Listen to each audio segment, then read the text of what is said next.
Welcome to the Fermented Homestead. If you're new here, my name is Anna, and on this channel, I'm sharing our journey of learning how to turn our home into a homestead. Today, we're going to be canning up some ground sausage. We're going to be using these Jimmy Dean hot sausages. We have a bunch of these in the freezer, and it's time to clear up some space in the freezer so that we can make room for a cow. The best way to do it is just to start canning stuff up because this is some good stuff and we definitely don't want it to go to waste. Before we get started, I want to go ahead and remind you, if you enjoy this sort of content, go ahead and give this video a thumbs up. Also remember to subscribe to this channel if you haven't already, where we're doing lots of canning videos as well as dehydrating, fermenting, and the occasional chicken and garden videos. So remember to subscribe if you would enjoy that sort of thing, and let's get started. We're using the set of directions from the National Center for Home Food Preservation. And like I said, we're going to be canning these Jimmy Dean hot sausages. We're going to be using an all-American canner, and we're just going to be pre-cooking, not cooking thoroughly, but pre-browning, I should say. We're going to pre-brown the sausage, put it into the jars. Let's get over to the stove and get started cooking up all of these sausages.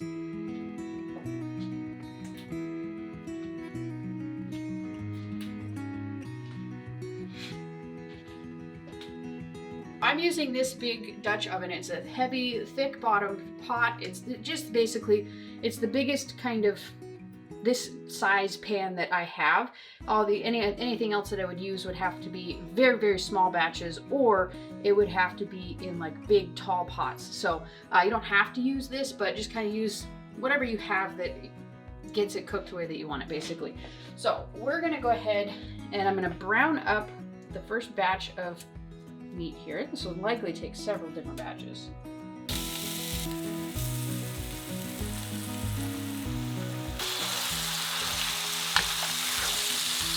Okay, so now we're just going to go ahead and lightly brown this. I'm not going to like overcook it. It's going to cook in the canning process. You don't have to worry a whole lot. Just kind of get it separated, get it in small chunks so that it won't just become one big meat loaf in the jar.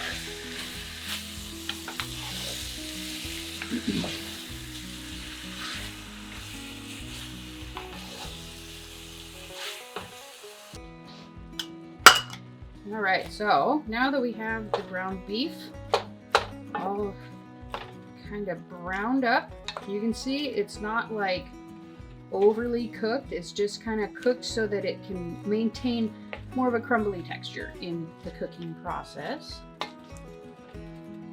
So hopefully you can kind of get an idea what that looks like. So now what we're going to do is we're going to transfer this into our jars.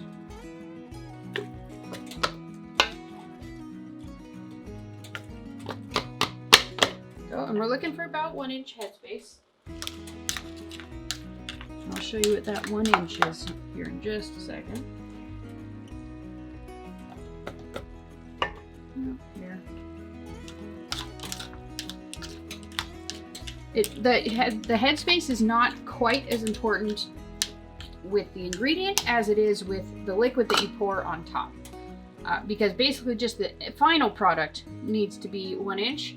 You need to make sure that the meat, or that whatever you're canning, is below the 1 inch head mark. But you can, like, if you want to only put this much meat in there, you totally can. But what I'm doing, so I'm going to try and bring it up to here. The way that you can tell is you can use this tool here, which is a certain kind of a debubbler, and you're going to put it in your jar. This is 1 inch headspace. See? And then so what you can do is you can tell on here, if you bring it to where the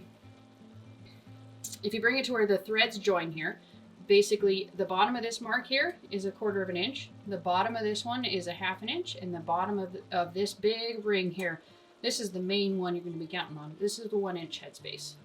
And headspace basically just means that this here, there's nothing there. It's just basically it's an air gap. There's no liquid there, there's no ingredient there. The 1 inch headspace means you stop filling it at that point. This recipe calls for 1 inch headspace, so we're not going to fill it any further beyond this point.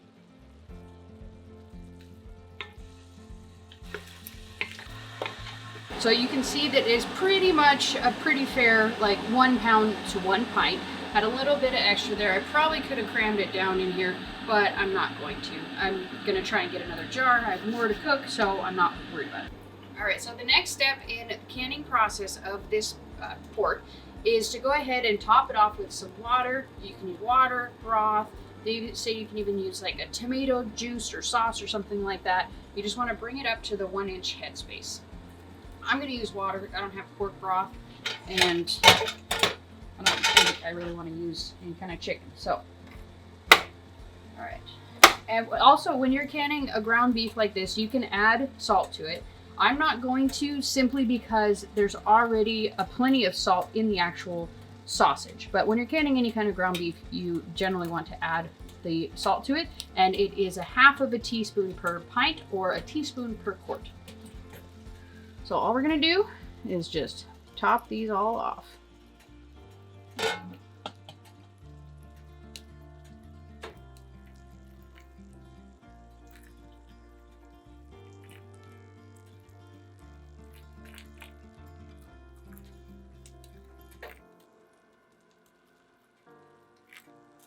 And this is the part where it really matters if we get it to the 1-inch headspace.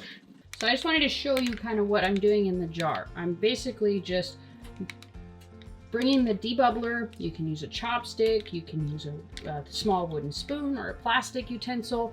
You just don't want to use anything metal because you can scratch your jar, and that scratch can lead to a crack. And you don't want to crack your jars because then you can't use them. Okay, so I'm just going to top it off right here. There we go. The next part of the process, again, is going to be taking vinegar water with a towel. Paper towel is preferable, or napkin, some kind of paper product. And you're just wiping the rim, see? If that had been left on the rim, that could have interfered with the seal. I made it so that all the hard work on that jar was for nothing. And then the vinegar is to cut the grease or the fat that is in the product that we're cooking, so that also won't interfere with the seal. Because it's hard for glue to form to the jar when it has some kind of a grease in the way that's stopping it. Okay, so now we're going to go ahead, we're going to add the flat to it, and the ring, fingertip tight, which is as tight as you can get it with these 3 fingers. There we go, into the canner. One thing that I forgot to mention is that when you're wiping the rim with the vinegar water, you want to make sure it's the last thing you do before you put the rim on, or before you put the lid on there. If you forget the salt and you add it in later, or you don't want to do it even before you add the water to it, because it can splash up onto the ring and that could cause an issue. You just want to basically make sure you're eliminating as much as you have the power to eliminate that could interfere with the sealing process.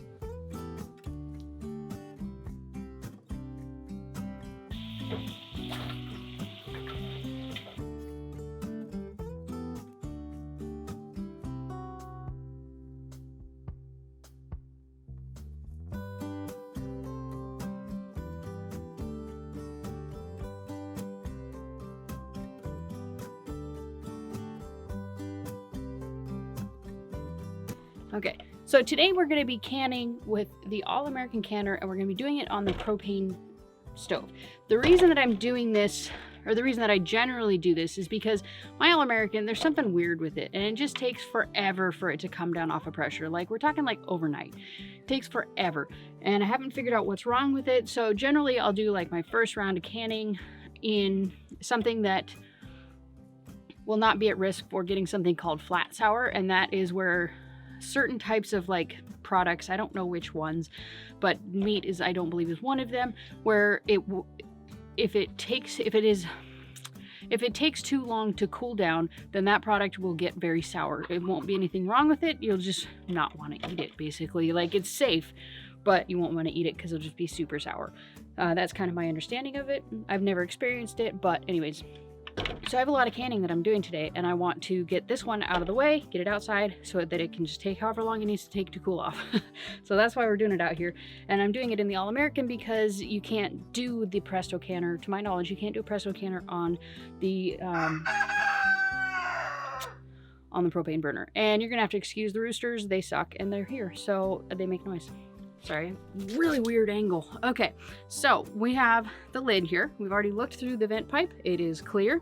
And so next what we're gonna do is, it's been a while since I've actually used this canner, so we're gonna go ahead and put some petroleum jelly on it. It's always you, isn't it? You're just too cute. You with your little squeaks. I also surrounded by a bunch of little kittens, and they're cuter than the roosters, that's for darn sure. Okay, so we're just gonna run the petroleum jelly. See what I mean? Run the petroleum jelly along the rim.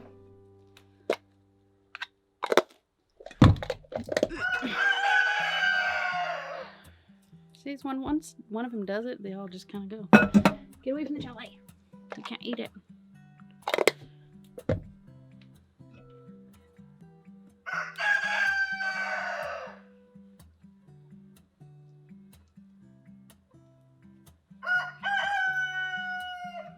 There we go.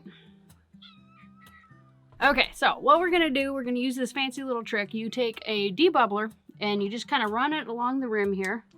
I think I originally saw this on Needy Homesteader, and I don't remember who she actually attributed to figuring out this trick. I want to say it's Linda's Pantry, but I could be totally wrong. Either way, I'm pretty sure they both do this trick because it's an awesome trick. So you just take the debubbler along the rim here, because with an All-American, you can't just put it on and twist it like you can with the Presto. You have to actually get it kind of lined up and get it seated correctly in here so that it will get released correctly in the end. Whoop, watch out, kittens. Okay, so you just kind of making sure to pull your roosters a little bit more than I did. Okay. Okay, we're golden. Stick that in my pocket. And now we're gonna... It's always the lavender orpingtons. The lavender orpingtons always start it. And then because the French Congo Morans are the dominant ones, they always go and can have to just, it's this big thing. Shh. You want to make sure that you're doing it alternating like this. I just kind of get it on there, not super tight, but then you go through and crank it. You want to make sure that you're not messing up the whole leveling process that you just did. Okay, time to crank the heat here. Okay, so we have the heat turned up on this, and it is starting to warm up, and I have it turned up to pretty much high as I feel safe doing with open flame. And so after a little while, it's going to start to warm up and heat up. It's going to start to boil in there, and it's going to start to vent out of here. When you get a steady stream of steam, I'm going to set my timer for 10 minutes. When that 10 minutes is up, I'm going to put this weight on here, and then that's going to allow this to start building pressure once this weight is on there. And then when the pressure hits 10, for me, my area, it's 10 pounds of pressure. Your area will vary, but for me, it's 10 pounds. Once this reaches 11 pounds, this is going to start to jiggle. So it's going to let the steam out so it won't build up too much pressure and potentially blow up, which really it's not going to happen with these days. You'd have to really screw up a lot. I don't know if anybody really does it. So anyways, and then once it actually hits that pressure, we're going to go ahead and lower the heat to where we can regulate the jiggle to where we're not wasting energy and we're not wasting steam. Does that make sense? When this thing starts to jiggle, we're going to set our timer for 75 minutes. We're doing quart pints. So pints with most meats is 75 minutes. And if we're doing quarts, it's going to be 90 minutes. So you can see here now the canner, it has started to actually vent, and you can kind of see the level of steam that you're looking for, and I've set the timer for 10 minutes. Okay, so 10 minutes is up, and now we're going to go ahead and put the weight on top. You always want to make sure you're using some kind of an UV glove or something like that. This is rising very, very quickly, so I'm going to go ahead and just start to kind of regulate the heat on here a little bit.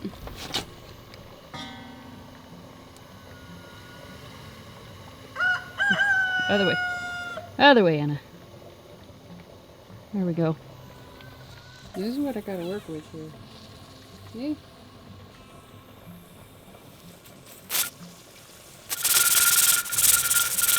Okay.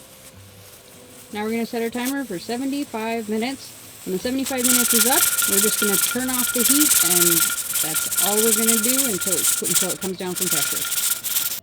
All right, so it is tomorrow, and our pork sausage has had a chance to cool down, seal, and solidify. And so I wanted to kind of show you what you can expect when you're working with the pork here. You can see pork is especially sausage and things like that can tend to be very, very fatty. You can see this big fat cap that's on top here. It's not going to be like, if you look at the top, let me see if I can find a good example here. You can kind of see through the jar a little bit, maybe. It's not like a complete solid layer across the top, but you know, it's still got a pretty fair amount of fat. So generally, if you're cooking with something like this, you really don't generally need to add any fat to it. You just kind of just dump in heat, and you know, add whatever other ingredients that you want to. You can use this for like tacos. You can use it as like a spaghetti meat. One thing that I would probably do with this would be to add 1 jar of this and 1 jar of ground beef, and just cook the two together, make some kind of a spaghetti sauce or a taco sauce, or like some kind of a curry or a chili or something like that, and just mix it kind of 1-to-1, and that would add really good amount of flavor. It wouldn't be overpowering, and it would just be super tasty. Sandwich.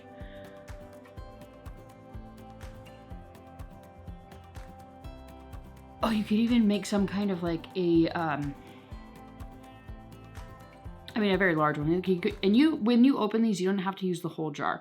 One thing that I like to do with these sort of things is just add a little bit and make like some kind of an egg scramble with it. You could add it and make like a quiche or, you know, anything along those lines. There's endless possibilities. Anything that you could use pork sausage for or ground beef for, you could use this for. And so I want to also show you real quick, all the jars sealed. We had a little bit of seepage, but only on this 1 jar. All the rest have, you know, pretty clean tops on them. And then one way that you can tell, well, 2 ways that you can tell if your jar is sealed and safe and healthy to put on your shelf. The first thing is that this little bump button here, when it's not, let me find one. Great example here. Just I have an old lid here, and the top here, there's like a little button. You can't do it on these ones. Like it's sucked down. It's sucked this little thing down. And if you ever come across one that has popped in your pantry, throw it out. It's garbage. It means the seal has failed on it. And then another way that you can tell if it's not only sealed, has the button down, but it's like has a safe seal, pick it up by the lid. You just, you know, you take the lid off. I mean, you shouldn't store it with the bands on, but when you're first testing it to make sure that it is safe to go in your pantry, you just lift it up by here. And then I'm gonna take these, I'm gonna bring them over to my sink, and I'm gonna wash them with a soap, like a dish soap and vinegar mixture in the sink. And I'm just gonna wash them really well. It's gonna get all this grease, it's gonna cut it all off if I use those two, the dish soap and the vinegar. And then it's just gonna be ready to go on the pantry shelf, and we can use it anytime we want to. It's fantastic. It's ready to go, it's cooked, and it's just awesome. I hope that you decide to try and can up some ground meat of your own, whether it be pork or sausage or beef or just anything. It is an amazing thing to have on your shelf ready to go for those weeknights when you just don't have the time to do anything. So if you enjoyed this video, go ahead and give it a thumbs up, or subscribe to this channel if you haven't already, and we'll see you next time. Bye.